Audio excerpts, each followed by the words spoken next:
And we are here for another episode of the Peter Kalos podcast. We have been having some fun warming up and getting our voices all ready with a bit of laughter and a few little jokes there. And it's great to be back. We had taken a little bit of a break, even though we keep on publishing. We haven't recorded in almost a week and a bit. It feels like I haven't seen you guys forever. Yeah. And for those who can't see the video, Luke's sporting and tank top for the first time. It's a free gun show here on Zoom. Free gun show. What's going on? It's freezing cold up here. No, well, this is a true story. I went to the pub the other week and totally lost my memory after the first vodka shot after a couple of beers, and I bought this. Actually, my neighbour bought this for me. Hold on. Let's start with the beginning. You can go to the pub. Yeah, we can go to the pub. He's not in Melbourne. I'm not in Melbourne. I'm in Torquay. Motherfucker. And what's that like? I'll paint a story for you, okay? You get these people all around, and they've come from like these places called homes, okay? And they leave them. What? Yeah, they exit through this thing called a door.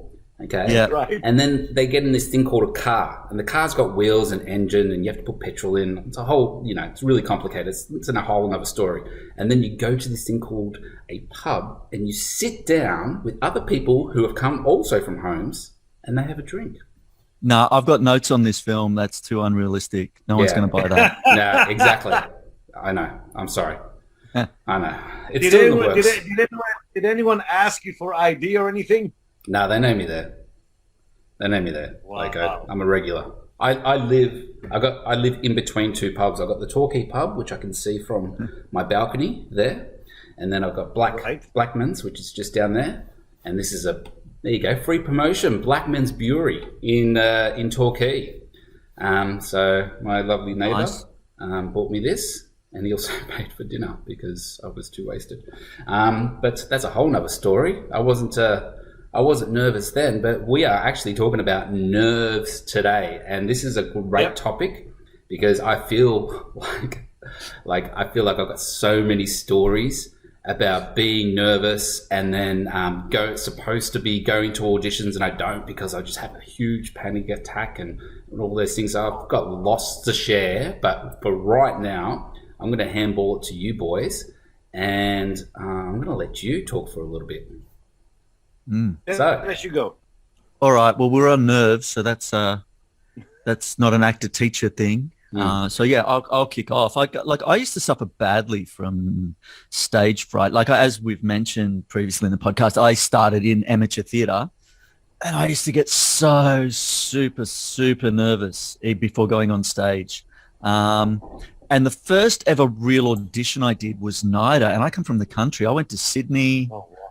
I was staying in Bondi, and I got on a bus to Kensington, and I'd never auditioned for anything besides, country amateur theatre shows. And oh my God, the nerves, crazy. I used to get them bad, much less, and definitely it's different for film. I don't get that same keyed up. You get keyed up, but it's not that. It's very, very different, and it's a different experience. You've got to work up to that point where you go in a play and then you're off and there's no stopping. Whereas film is different. You're trying different things. You're trying to capture that moment, so that the nerves are very different. But one thing that I've really found, I don't really get nervous anymore, and it's partly having something to do as the character before you go on, that you then bring on. I remember doing a play, and it was about the last manned railway gates on the Sandringham line, and it's just about it's just kind of a wacky little comedy about those guys. But you're sitting there for hours, and then there's shift changeovers, and so I would just make a model out of. I thought, okay, my character, he's a bit of a nerd, he's a bit introverted, and he would just make and on stage during scenes, I would be just, because in the scenes, it was mostly when other people come in, it was shift changeovers or finding someone there that's not meant to be there. But leading up to that, you're meant to have been there for like 5 hours or something. So I would just get out of matchsticks and paddle pop sticks and some glue and be sanding and doing that kind of stuff. So I would put some music on and I would just be doing that. And I'd just be focused on that before the show. And if you can find something, and it doesn't need to be an activity like that, but if you can get in your character and blend it onto the stage, you want to avoid the start of the play being a hard start point. You blend what you're doing before into the show. And there's a keyed upness, but it's not really, I wouldn't even really call it nerves at that point. I mean, I get a different thing. I do kid show, and I've been at Rip and Lee, like doing late in the season. Every year I do Alice in Wonderland for kids. And the show's changed a little bit, but I used to just wander out and be surprised by the kids and do the warm-up. And I've had the opposite moment of not being keyed up enough. I'm like, just before I'm meant to go on, I'm like, I can't believe I'm going to walk out there. I can't imagine it happening. I can't see myself doing this. And then you just do it because the stage manager gives you the go and you have no choice. But yeah, it's all about, I think it's all about bringing the world of the character with you beforehand and not creating that big, scary start point. Yeah. What do you think? I was going to ask about that. Absolutely. Because with theater, you do have that big start point because the curtain goes up and all of a sudden with film, you've already interacted with pretty much everyone on the set. There's no quick exposure there. You're talking to someone, you're talking to the cameraman, and then they go. So it's you don't get as nervous on film. And also there's another chance to do it again, where with theater, that's it. You fuck up and you fuck up in front of everyone, So I know people get more nervous on stage than they do on film. It's funny, there's an exercise and they called counting the boards. And at the beginning, when you first go to LA and take on some acting class, they all do this. They say, get on stage and you just sit there and you kind of look at everyone and you make eye contact and you kind of nod. And after about a minute, you don't know what to do. So you try and be funny, you try and be cute, you try and be cool. And after 5 minutes of that, you don't know what to do. And you get nervous. And then they say, I want you to count the boards on the stage, the planks of wood. And people walk around, start counting the wood. And the teacher goes, which one were you nervous with? And you say the first one. He says, yeah, because you weren't focused on an activity, which is what they tell you. I always tell people, when you're at the supermarket buying bread, you're focused on buying bread. If I told everyone to stop and watch you buy bread, then you're focused on them watching you. And that's where nerves kick in. We're in a restaurant having a discussion, three of us, we will ignore everyone. But the moment everyone stops and says, okay, let's watch you three have a discussion, that's when nerves will kick in, because we lose focus on the activity of the character or what the intent of what they're trying to, or the information they're trying to share. That's where nerves kick in. Yeah. Because you're doing a monologue every day. Every day you're at a restaurant, you're doing a speech or a scene. You know what I'm saying? And you don't get nervous. Yeah, and that's something that you don't necessarily, I never realized that ever before. And every time that I had my nervous breakdowns or panic attacks, whatever you call them, I was always focusing on the audition and not in the world that my character was in. And It's funny because you went out Saturday night to the two bars and I'm sure you did all these lovely speeches and you don't remember shit. Good speeches. Exactly. Abraham Lincoln would have been proud. Exactly. I tell you what, guys, I've shared this story a couple of times here and there. I always remember this. It was in LA, it was in Hollywood, and it was after 2:00 because all the bars close at 2:00. So I went to one of these coffee shop places and they serve shit coffee, open 24 hours, you know what I'm saying? And it was on Hollywood Boulevard. And I just sat there. It was about 3-4 o'clock in the morning and I ordered a cup of coffee. A couple of tables down from me was a homeless guy. And I remember looking at him going, wow, he looks fascinating. Just the way he sat there, just the way he scratched himself, just the way he sat. You could literally see what's going on with his life. You know what I'm saying? And then when the waitress brought his coffee over, He just said thank you. That's all he said. And I always remember that when he said thank you, it was just exactly how that thank you needed to be. You know what I'm saying? And I thought, if you give an actor that line and say, here's your line, all you've got is one line, thank you, or one fucking 2 words, and the waitress comes, the waiter or the actor would then do something with it. You know what I'm saying? They would either overdo or underdo.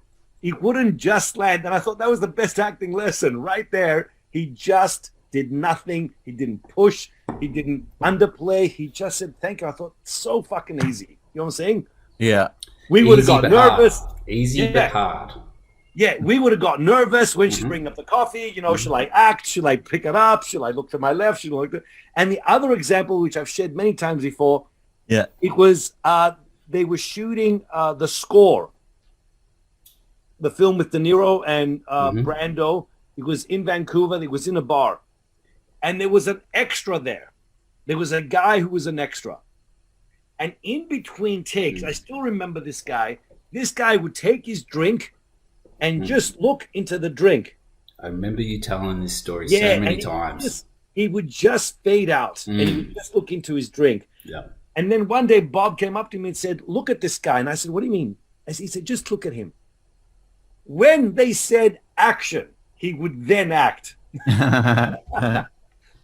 And Bob said to me, in between takes, you can tell if he's paid his mortgage or not. Yeah. During the take, he's acting. Hardest thing to do. Hardest thing to do. And I mean, one of the greatest extra moments, and it's subtle, but it's I think it's Goodfellas, when there's that meeting with Ray Liotta and what's his name in the diner, and when Ray Liotta realizes he's fucked. Right. But the camera comes in and it comes right up to an extra. He doesn't look at the camera, but I've never seen a shot where you can more clearly see someone deliberately not looking at the camera. Like he's like, it's so obvious, and it's like it's in his face, like the camera now. If you're looking at the zoom is on me, and it's just like you can see, and if the direction was look like you're not looking at the camera, then brilliant. He communicated that perfectly. Yeah, I mean, look, we're laughing at this, but we have all been through that situation where the camera goes on and then you fucking freeze. And then you're just thinking to yourself, you know what? I can't even remember if I have testicles or not. You know, I'm just in that sort of moment where it's just like, oh my God, there's a fucking camera and I'm supposed to do something. I'm supposed to do something. And by the way, it happens to everyone. It happens to every single person. Once again, not to mention De Niro, but he once said, fear never goes away. You just learn to work with it. Yeah, exactly. But it's the same with every single thing. Every single thing, correct. Every single thing. I still remember one of our plays we did at the Alex Theatre, Lonesome West, and I won't mention the actor, but it was his first big play.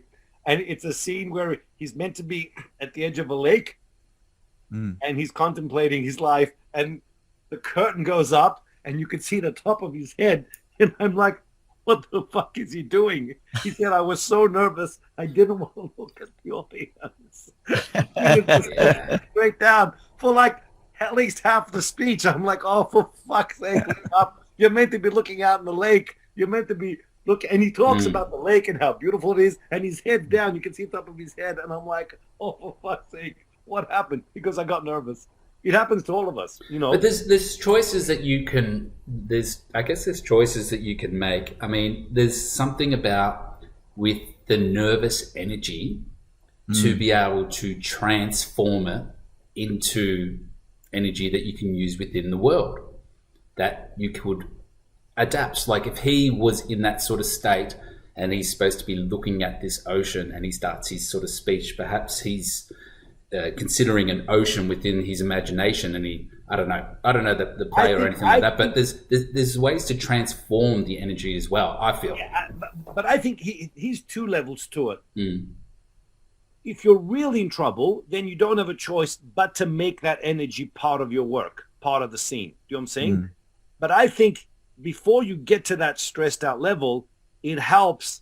This is where sensory work is good, to actually look at the lake to actually look at the pier and the sand and the moon, because then you're not letting in the audience. You're not freaked out. You know what I'm saying? Right? Yeah. So that takes you away from, oh my God, there's people. Like I've said, the great example, focus on buying the bread, not the people around you. And if you do that, you relax. And even if you just sit there, close your eyes and just take a breath and just go, and come back into it, you have a better chance of taking that edge off.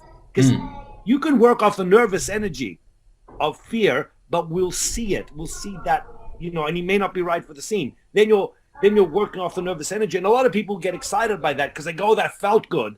Well, it felt good because you were dealing with your fear. It's got nothing to do with the scene and acting. You know what I'm saying? It's just you processing fear, By the way, Lou Mitchell once said to me she said, fear always gets them.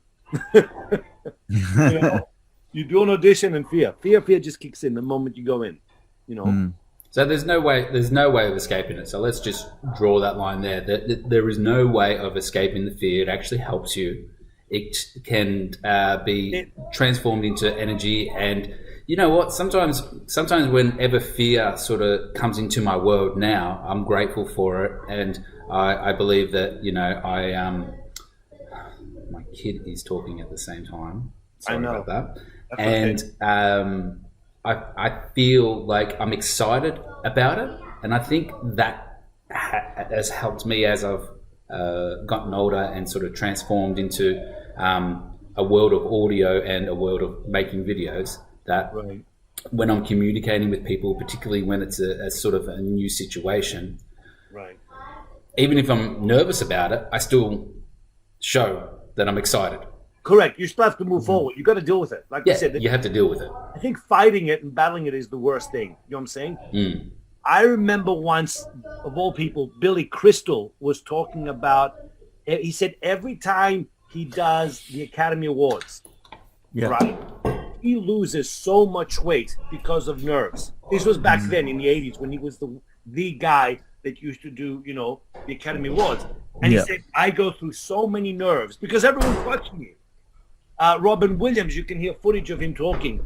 He says before he has a big show to do, he goes straight out. He's talking to his systems. He goes, I go to the bathroom and everything goes straight out because you get nervous. You've got a lot of pressure. People are in front of you. Nerves will always be there, and you just got to learn to deal with them. But the moment you fight them and ignore them, that's when the fear kicks in even more. You know what I'm saying? That's when anxiety goes out the window, So I went to audition for NIDA and National Drama School in St Kilda. And with my first two NIDA auditions, on the morning of it, I was so frozen with fear that I didn't even go. Paid for the money, tried to learn the script. But the trouble was back then that I had no guidance. I had no observer. I didn't really have a teacher.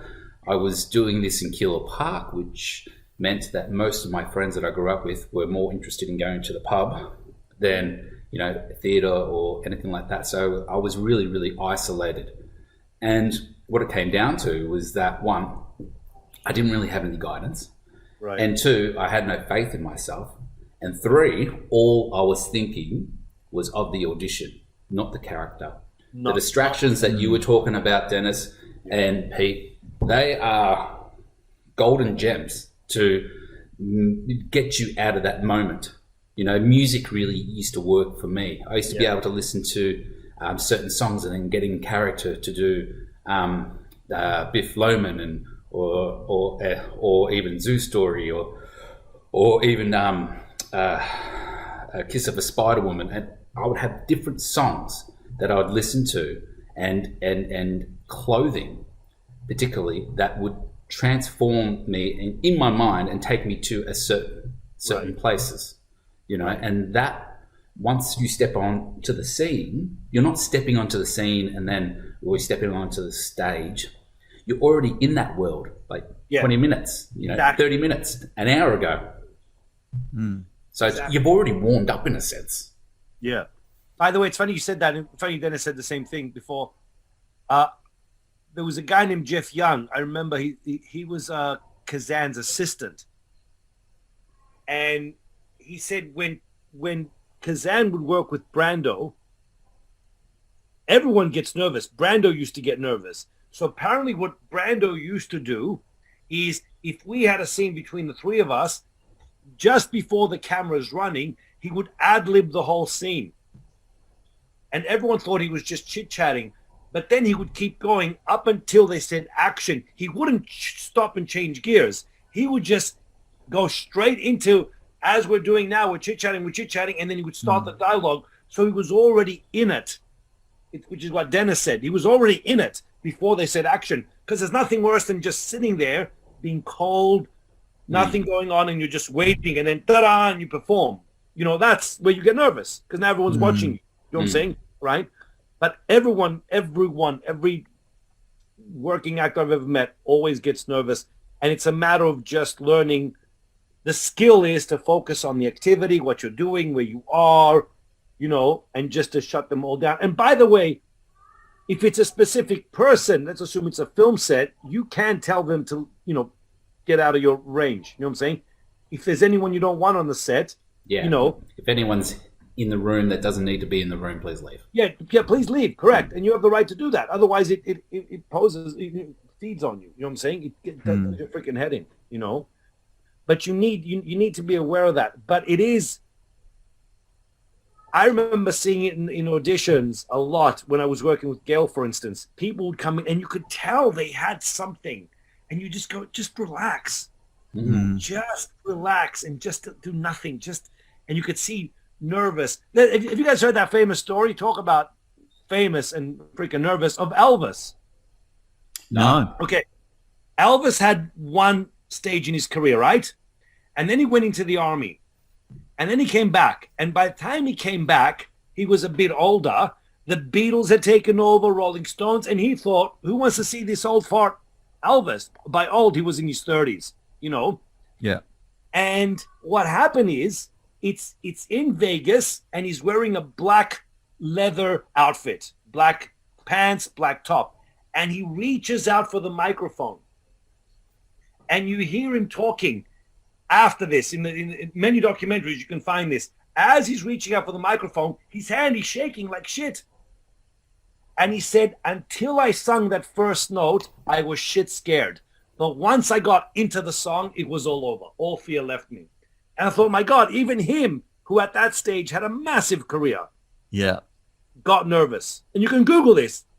You know, black leather, Elvis, nervous. You can see his hand shaking. And you go, see, once again, it never goes away. You just got to learn. And you've just got to have certain tools and skills to help you jumpstart that journey away from the nerves. You know? Yeah, and it's so true that once you get, it's the nerves kick in beforehand. Like once you're in it, and also it's really true that like he was coming back when you haven't done something for a while and you're not in that flow. You can get really nervous. And I find as well, it's when I'm doing stuff out of my comfort zone.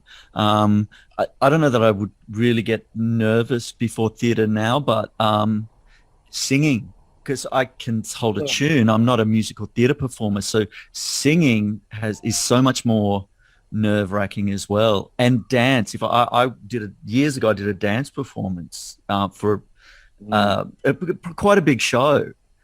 And I felt like, you know, it's a big stage, but I felt like I would go out there and I couldn't stand up. I would fall over. I'd fall off. It was as if I was going on a tightrope. Like it's getting outside of stuff that is your comfort zone. Those nerves kick in and you feel like you can't speak or you can't stand or you can't, you know, it's crazy. People literally freeze, as you both said. People literally just, I know one guy, he was a therapist. He became a psychotherapist. And I said, why'd you become? He was an actor for many, many years. Alex Ebert, you know, the guy who sings the song Home. Eric Sharp and the Magnetic Zeros. You know the song if you hear it. Yeah, probably. Right? His father was an amazing actor many, many years ago. Stage actor. Got an amazing look, you know. And I said, why'd you become a therapist? He goes, stage fright.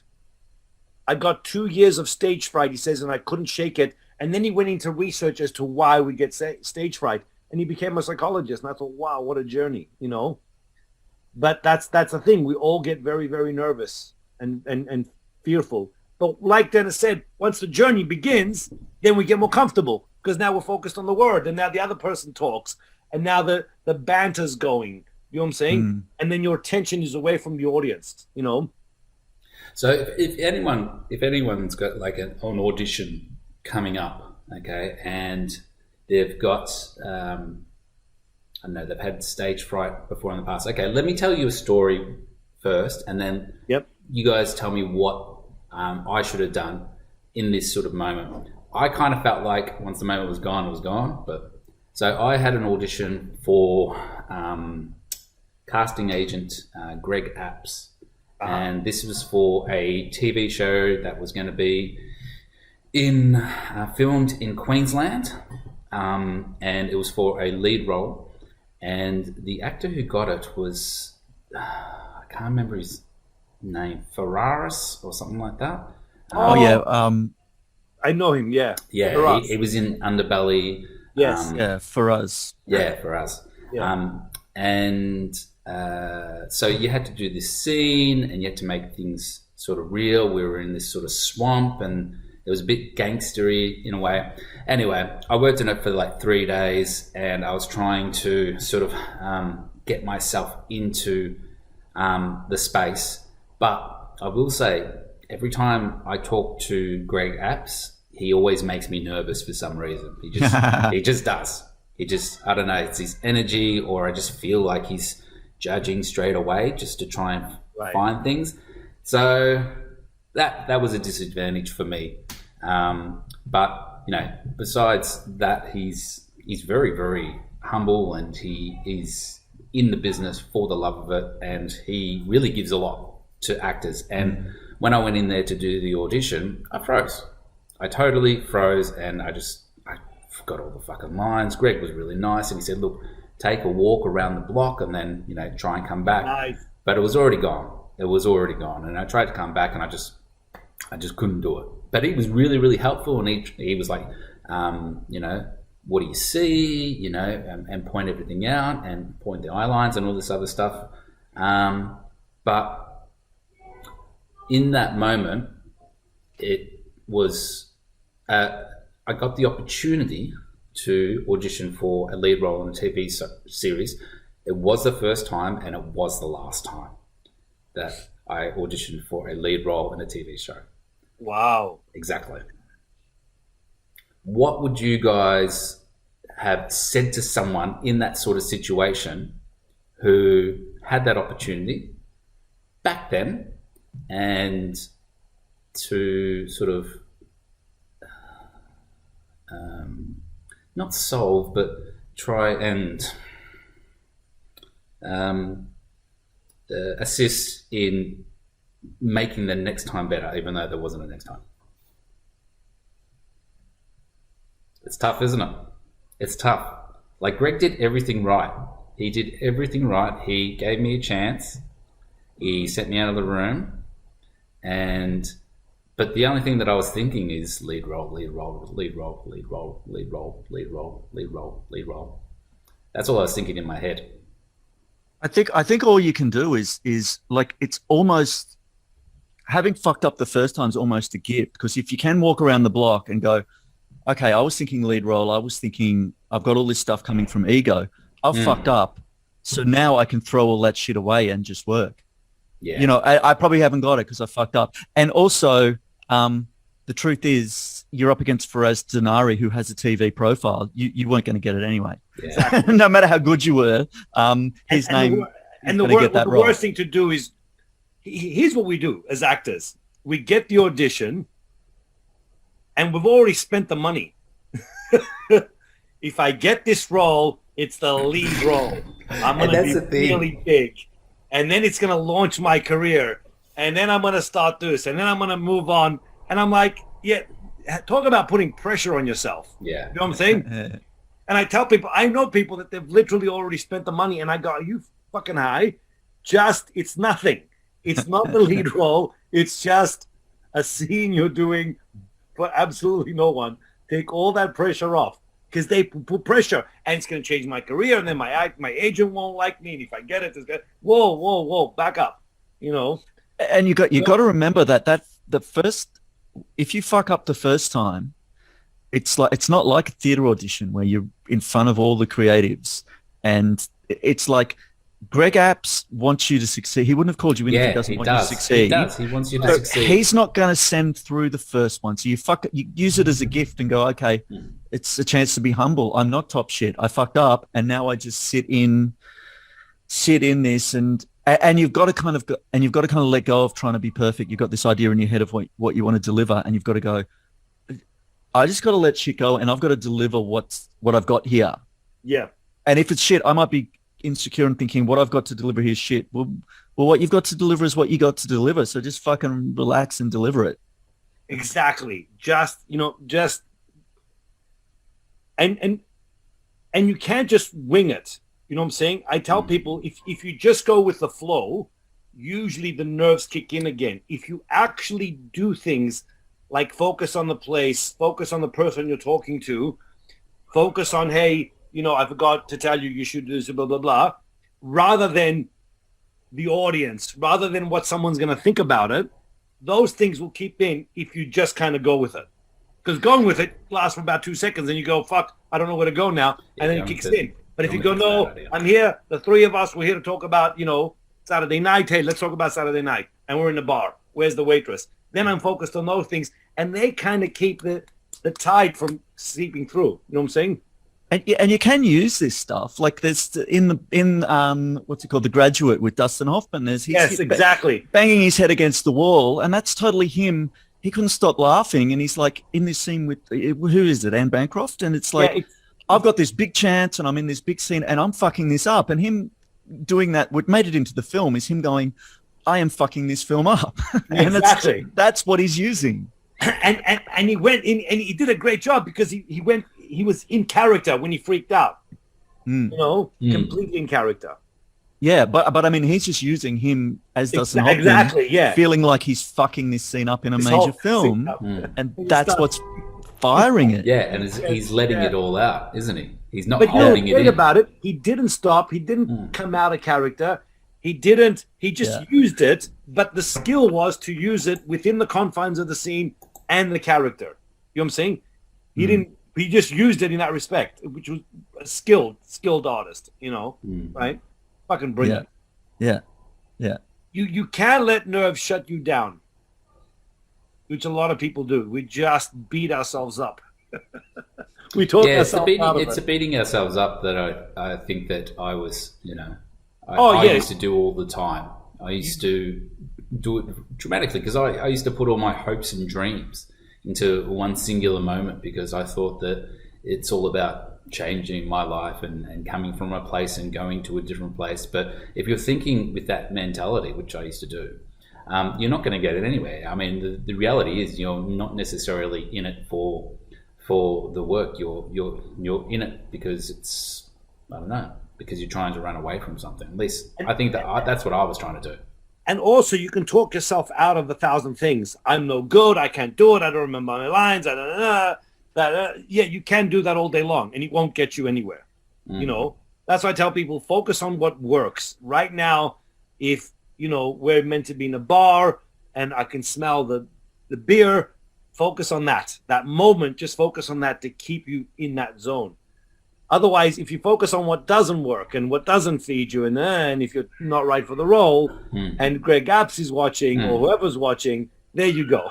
Yeah, exactly. And those nerves can cripple you and inside you're thinking, I can't do this. And sometimes it's just about going, okay, I can't do this, but I'm here and I have to, so I'm going to do it anyway. Like, you know, it's like, I can't do this, but I have to, so you just go, just let out whatever comes out. Yes. You just gotta, you know, but it is a process to do as much as you can before you get to that level of pure fucking fear, which is going to happen anyway.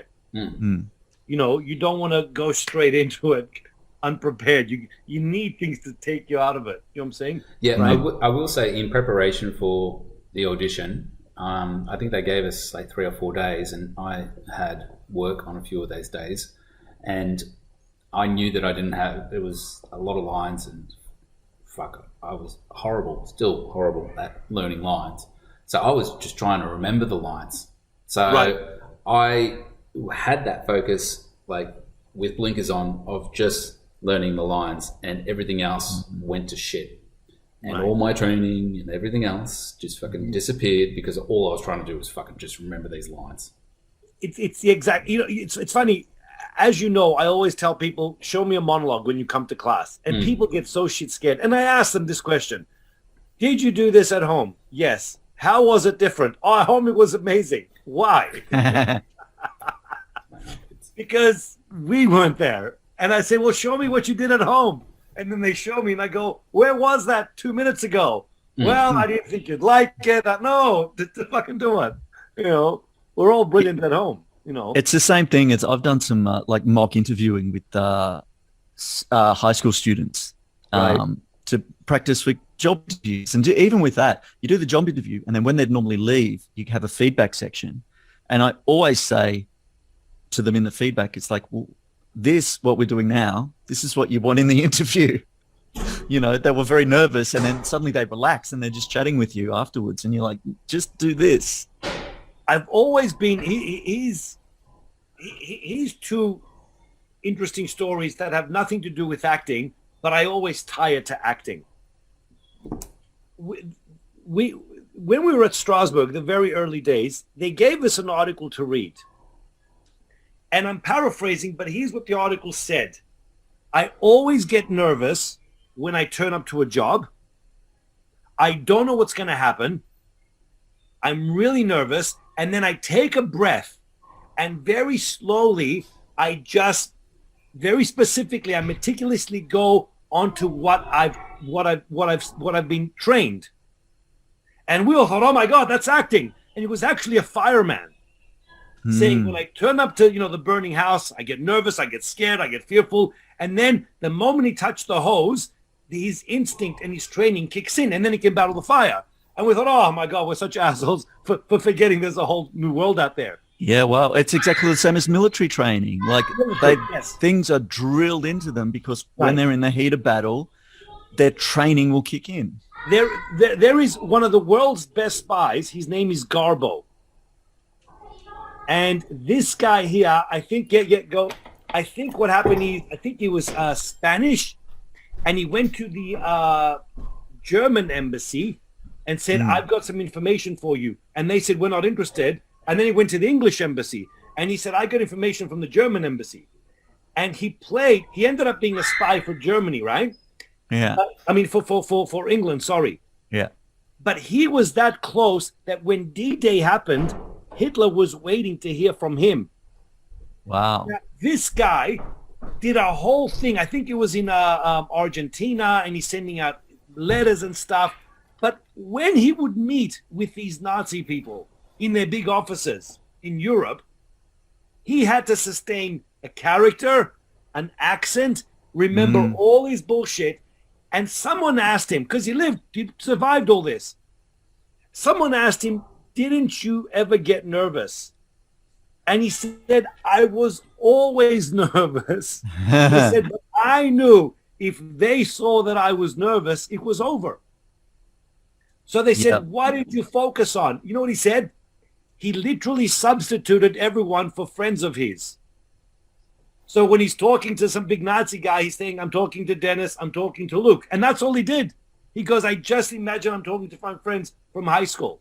And that made him feel comfortable. I thought, fuck, man, that's not acting and getting nervous on stage. That's your life depends on it. And if you mess up, exactly the same thing. I listened to the podcast with Joe Pistone, who was the real Donnie Brasco. Oh, right, exactly. And again, it like that acting, his life depended on it. His life depended on them buying what he was selling. And you would get nervous. You know what I'm saying? Speaking of nervous, I remember a friend of mine one day, he had an affair on his wife, and the wife called me on the phone.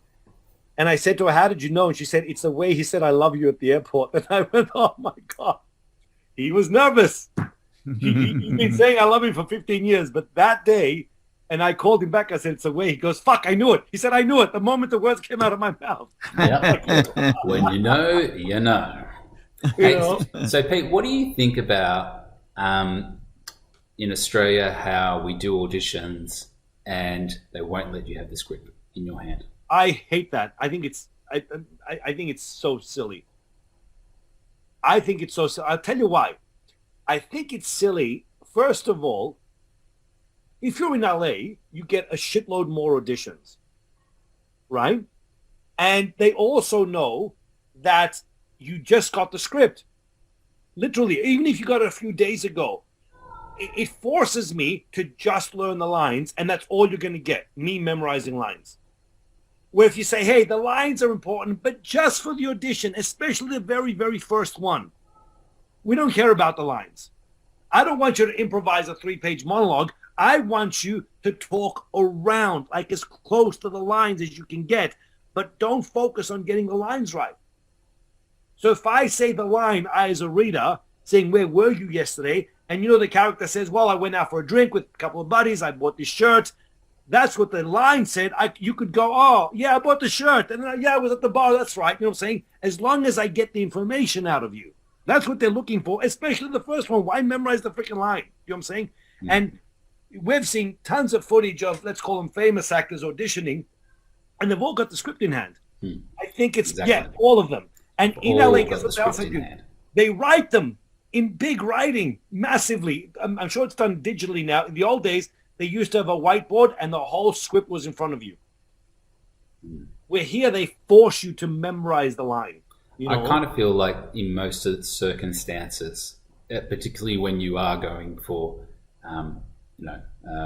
large roles, and there are lots of words, that with the script, without the script there, you are merely just a fucking computer just trying to remember lines.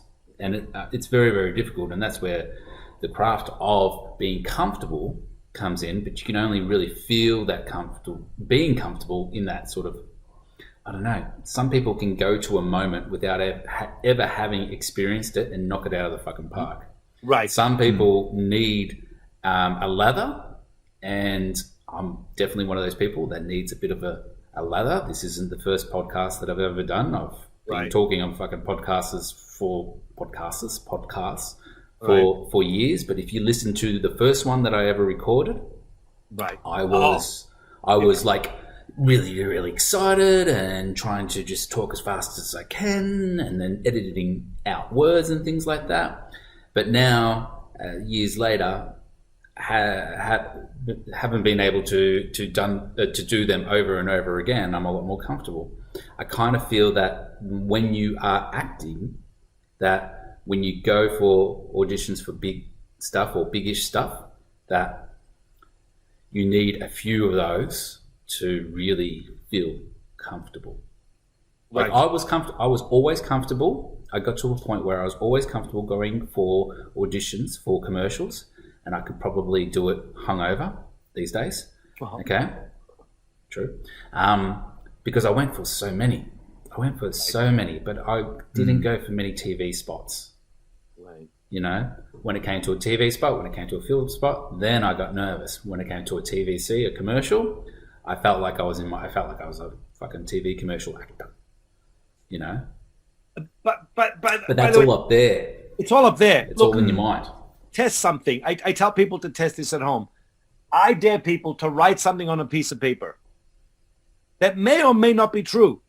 Even if I wrote down I cheated on my wife, right? Which I haven't. Let's assume I put that on a piece of paper and I put that in my pocket, or I put that on the dining room table under my plate. I would get nervous. Just off that.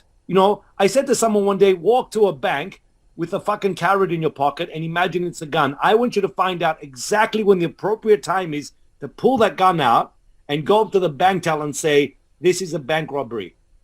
And he said to me, I got so fucking nervous. All right? But see, that's nerves needed for the character. You know what I'm saying? All right? That's different. But it's funny how just your brain just shoots it up there and you get so freaking nervous. And someone next to you go, what's wrong with you? and that's when you failed. If it was a Garbo and we were in Germany during the 40s, we would have been shot by then. If it were Donnie Brasco, we would have been gone by then. And it comes down to, once again, to relaxation. That's why I tell people most of your best ideas kick in when you finish your audition and you drive home and you go, shit, I should have done that. I'm like, well, it's too late. Because you were nervous during the audition. You relaxed after the audition, you know. Yeah. That's where things like relaxation helps, just to sit there, to stay in your character, to stay in the place. All that shit helps because you're not going from this to now performing time. You know what I'm saying? That's where we get nervous. But we're cool after that. When they're, oh, how was it? We chit-chat. Oh, where was that, you know? I tell people really quickly, I get them to do scenes. And they go, I'm nervous. And I'm going, wait a minute. Look at your fucking Facebook profile pictures. Where were you Saturday night jumping around a fucking bar, you know? And they go, oh, that's different. No, it's the same. You're just doing it on stage now. Yeah, I'm nervous, and yet they got this amazing life in public, you know? That's what I really found going to the Actors Lab, and whether it's the Melbourne Actors Lab or somewhere else, the fact that you could go there night after night and you're doing your own scenes, you're doing improvs, but other people need people to improv in their scenes, and you just get up and do that. So you're doing that all the time, and you just getting up all the time, and so you go to an audition, you do a show, and it just fits in. It's just something you're doing all the time. It's like getting up and having breakfast. It's just something you do all the time. And it's important when you are doing that to make sure you treat it that way. Like the audition, like there is no value difference between getting in, playing a character you just made up in someone else's improv for their scene, and the audition you've got with the casting agent tomorrow morning. Don't make a value difference on those. They're exactly the same, because the people that are treating those auditions like that, they're the ones that are getting them. Yes, they are. You know, there are people, and part of it is about being in the game, being in that game. But yeah, there are people who they'll grab the script and be hungover and show up and not care and get the role. A lot of times that comes with just doing it. You know what I'm saying? Yeah. Just because, by the way, I've said this before, the big difference between Al Pacino and De Niro gets really nervous. Al Pacino just goes with it. Al Pacino's a crazy fucker, though, isn't he? He's a crazy fucker, isn't he? Yeah, he is. But Al Pacino could give something, he would do it on the spot, where De Niro will take it away, come back with it later. Because he gets nervous. You know, that's interesting. We were talking about lines before, and as you always say at the lab, like, throw the lines away. It's not about the lines; it's about everything else. But with what you were saying, Luke, the only way I can forget about the lines is to know them super, super well. Have them. I have to get beyond the lines. Yes. Because if I don't know them super well, I'm always looking for the lines. So I have to get the lines and then get beyond them. Correct. Otherwise I'm fucked. Otherwise you got to completely throw it away and just improv the scene and literally forget the lines. And in a lot of jobs that won't fly. It will for some. You need eventually you need to deliver lines. Yeah. Now used to say the writer has to get paid. I do find like there was a moment before the pandemic, and even before that, before I went back to school, and I was doing a lot of medical videos. And with these medical videos, they would give you sort of like a brief or give you the lines, and then they would say, just work around the lines, and just make sure you give us the information. And I used to be able to, because I did so many of those, that I used to be able to just sort of breeze the script just before I went in there, and I would remember everything. And I think the power of that was because they were like, just remember around the lines. Right. You don't have to remember word for word.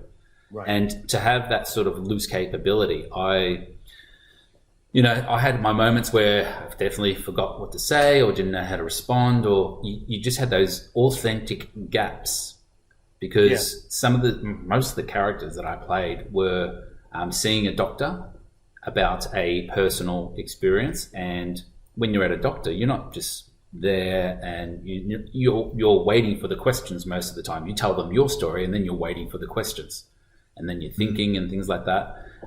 So it's not necessarily like a scene where there's close-ups or anything like that. It's just usually wides and things.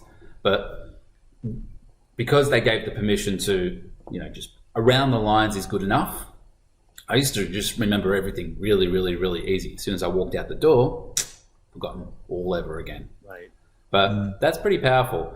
And I think that also came within the strengths of doing lots of improvisations at the lab and just really playing.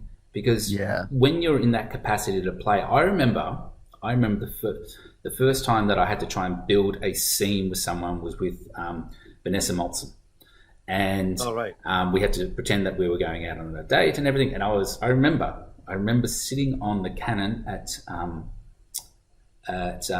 Williamstown, and I was really, really, really, really nervous. Really, really nervous. And it was really uncomfortable. You compare that to after training in that sort of situation and having to build a relationship with someone a year later, 2 years later or so, and you have to try and do those scenes, and you have to try and have that audition, I guess you can say. There's a lot more of a comfort, a freedom, because you are playing, because you're not directly trying to hit the bullseye with the first throw. Right. You know, you're giving yourself permission to practice. That's the big one. That takes a lot of the pressure away. Yeah.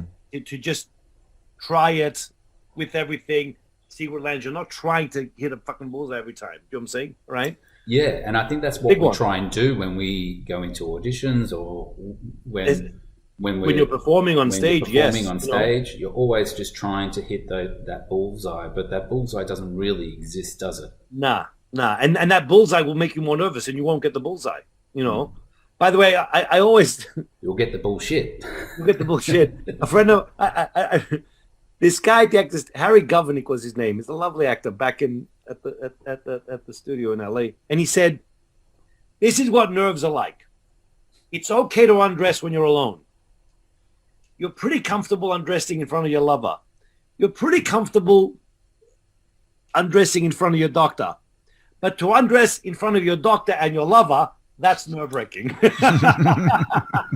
He said, because then you worry about expectations. What are they both? He said, that's acting. I'm undressing emotionally in front of a bunch of strangers and people. And there's one-on-one is easy. He goes, but there's a lot of them. Then you worry. And I always remember that. To undress in front of your doctor and your lover, nerve-wracking. You ever been naked on stage, Dennis? No, I've never had anyone let me, Pete. I wanted to, because the script it says it in the motherfucker with the hat. It says Ralph D comes out naked, but I wasn't. I argued the whole way through the rehearsal process, but was never allowed to do it.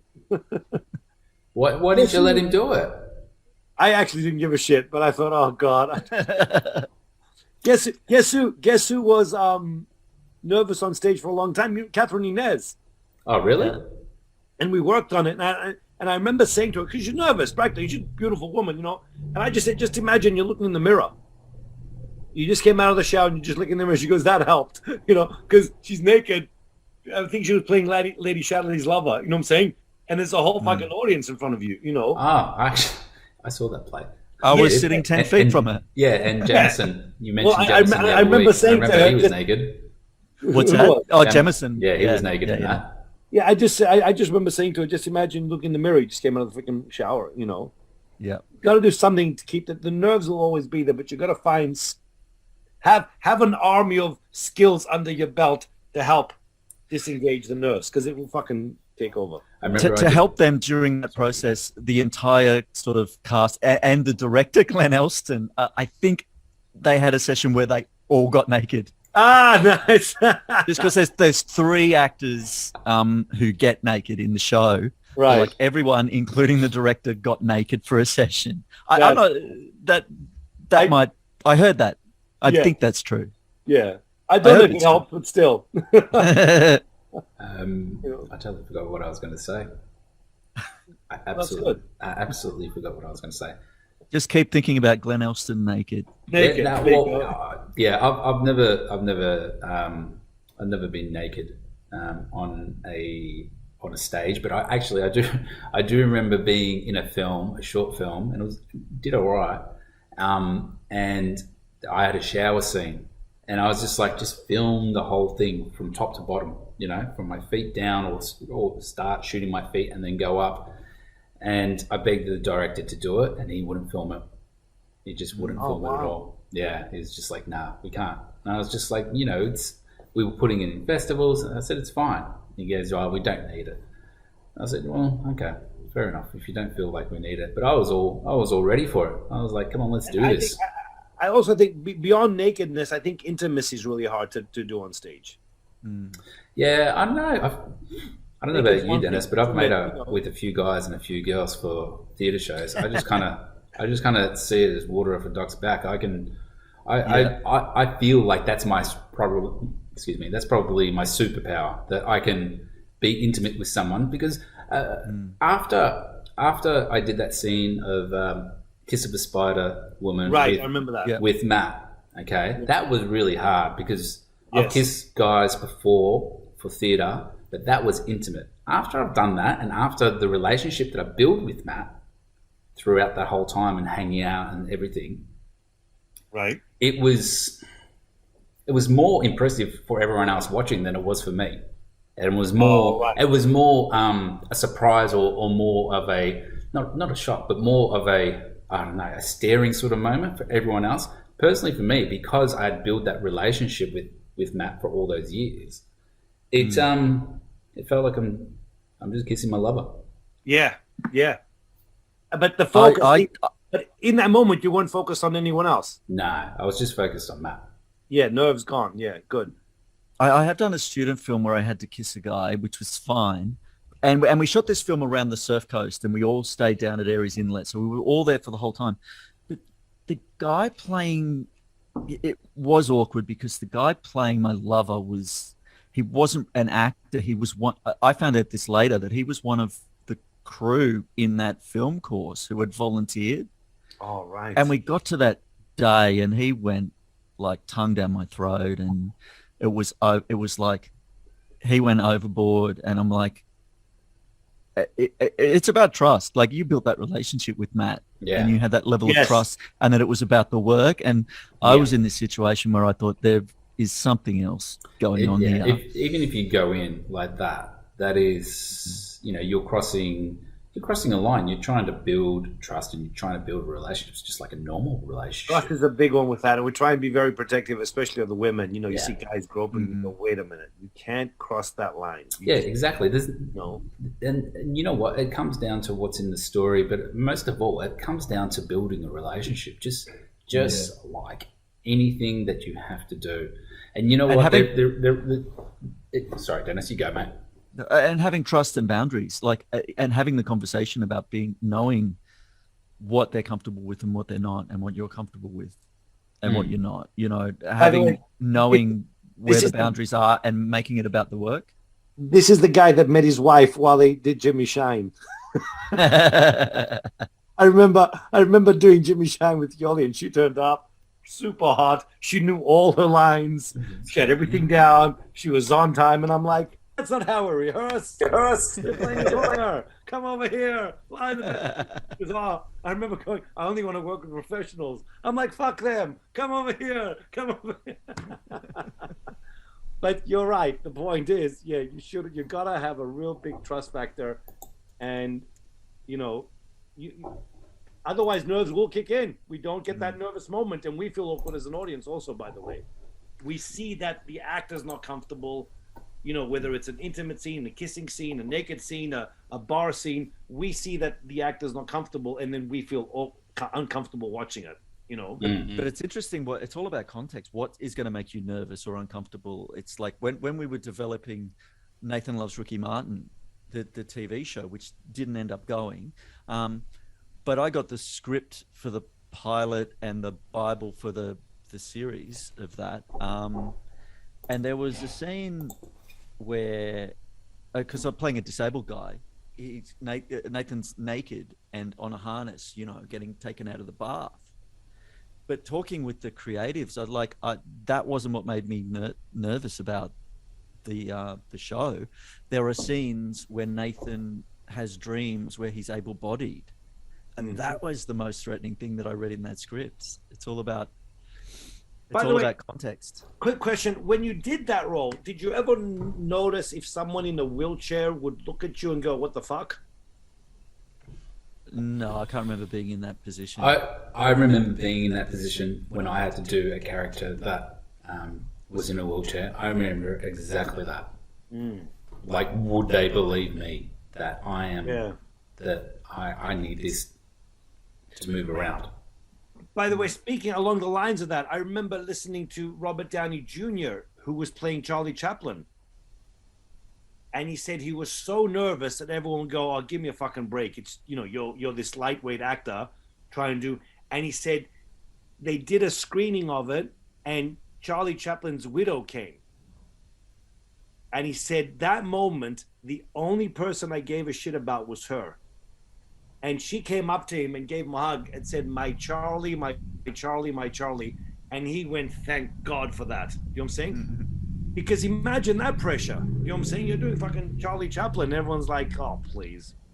So true. I felt that doing Groucho Marx for the show Groucho, and it was. Oh yeah. And there's so much more pressure from the hardcore Marx Brothers fans, and there was so much that we put in there that I worked very, very hard to put in stuff that, like, the whole show is entertaining if you don't know anything about it, but there's stuff in there for the hardcore fans to go, "Oh, that," and then just getting the mannerisms right. It's much more nerve-wracking, against those people that will know and that will recognize it and that will see. And then the differences between young Groucho and old Groucho were almost two different characters, and really hitting those. But yeah, obviously we didn't have any of the family come, but it was those hardcore fans that were the most, you cared about the most, really.